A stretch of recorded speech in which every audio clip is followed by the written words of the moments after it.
ఓం మహాగణాధిపతయే నమః. ఓం గురుభ్యో నమః. ఓం శ్రీమాత్రే నమః.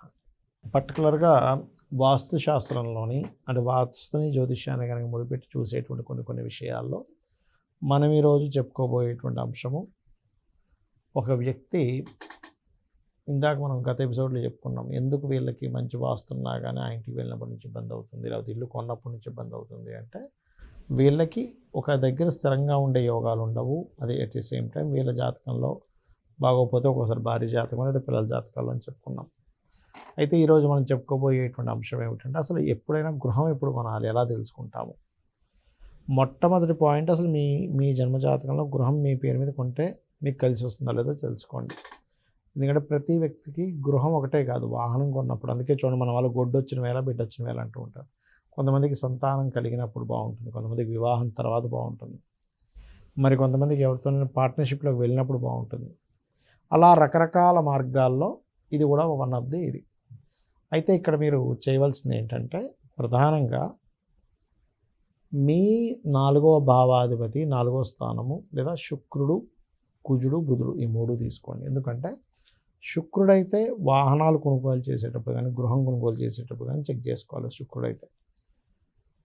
బుధుడైతే కనుక పంట పొలాలు, తోటలు కొనుగోలు చేసేటప్పుడు బుధుడు చూడాలి. లేదా ఏదైనా మనకి ఈ కమర్షియల్ స్పేసెస్ ఉంటాయి, లేదా ఒక షాప్ పెడుతున్నాము, ఆఫీస్ పెడుతున్నాము, అప్పుడు బుధుడు యొక్క బలం ఎలా ఉందో చూసుకోవాలి.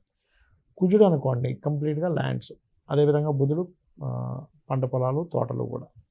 అయితే మరి ఏం చూడాలి ఇక్కడ? చూడాలంటున్నా ఏం చూడాలండి అని డౌట్ వస్తుంది చాలామందికి. మీ లగ్నము నుంచి 4వ భావంలో ఉన్న గ్రహం ఏమిటి, అది ఎంత బలంగా ఉంది అని చూడాలి.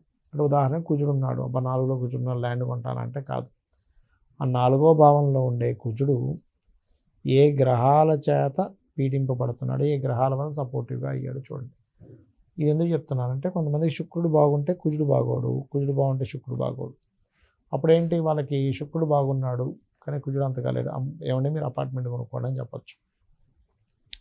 ఎందుకు? శుక్రుడు ఉండే ఎనర్జీ ఈజ్ గృహ సంబంధించిన ఎనర్జీ, కుజుడికి సంబంధించిన ఎనర్జీ ఈజ్ భూ సంబంధించింది. అలాంటప్పుడు ఏంటి, వాళ్ళు ఇండివిజువల్ ప్లాట్ తీసుకుని దానిలో కట్టుకుంటారు. అలా కాదండి, మేము ఇప్పుడు ఇండివిజువల్ హౌస్ కట్టుకోలేము, అంత స్తోమత లేదేదో అపార్ట్మెంట్ దొరికితే తీసుకుందాం అనుకుంటున్నాం అన్నప్పుడు, నేను గత వీడియోలో చెప్పినట్టుగా మీ పేరు మీద, మీ పిల్లల పేర్ల మీద ఎలా ఉందా, లేకపోతే మీ భార్య పేరు మీద చూసుకుని కొనుక్కోవాలి దాన్ని. ఈ రకంగా మీరు ఏదైనా ఒక ప్రాపర్టీ తీసుకునేటప్పుడు అది గృహమా, స్థలమా, తోట, పొలమా అనేది మీకు మీ జన్మజాతకంలో ఆ గ్రహం యొక్క పొజిషన్ బట్టి ఆధారపడి ఉంటుంది. కాబట్టి ఈ యొక్క విషయంలో జాగ్రత్త తీసుకోండి.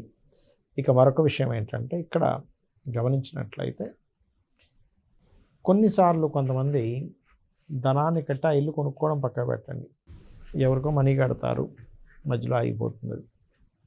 దీనికి కారణం ఏమిటి అంటే, ఒకటి, వాళ్ళ జన్మజాతకంలో గృహము మూలంగా ధనాన్ని నష్టపోయే యోగం ఉంటుంది.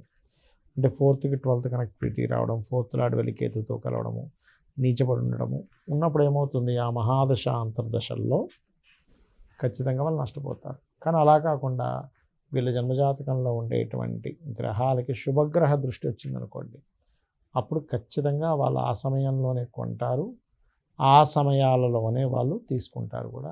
దానివల్ల గ్రోత్ కూడా ఉంటుంది.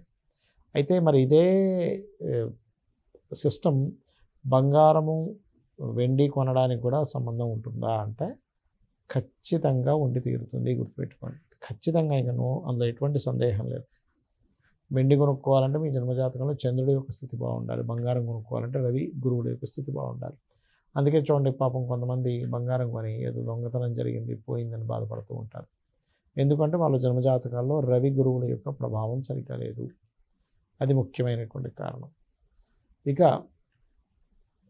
మీకు ఏదైతే ఫోర్త్ హౌస్ పోర్ట్ఫోలియో ఇచ్చే గ్రహం ఎవరైతే ఉన్నారో వాళ్ళను ముందుగా మీరు తీసుకొని, అక్కడికి సరిగ్గా గురువు యొక్క బలం ఏ రూపంలో వస్తుంది మీ పర్సనల్ చార్ట్లో చెక్ చేసుకోవాలి. మీ జన్మజాతకంలో గురువు యొక్క బలం ఎప్పుడు వస్తుందో చెక్ చేసుకోకుండా మీరు ఏదో రఫ్గా వెళ్ళిపోయి కొనేసుకొని తర్వాత అయ్యో అది ఇరుక్కుపోయామని చెప్పి బాధపడడం వల్ల ఎటువంటి అర్థము లేదు, గుర్తుపెట్టుకోండి. కాబట్టి ఈ జాగ్రత్తలు తీసుకోండి, ఖచ్చితంగా మీకు గ్రోత్ అనేటువంటిది ఉంటుంది. శ్రీమాత్రే నమః.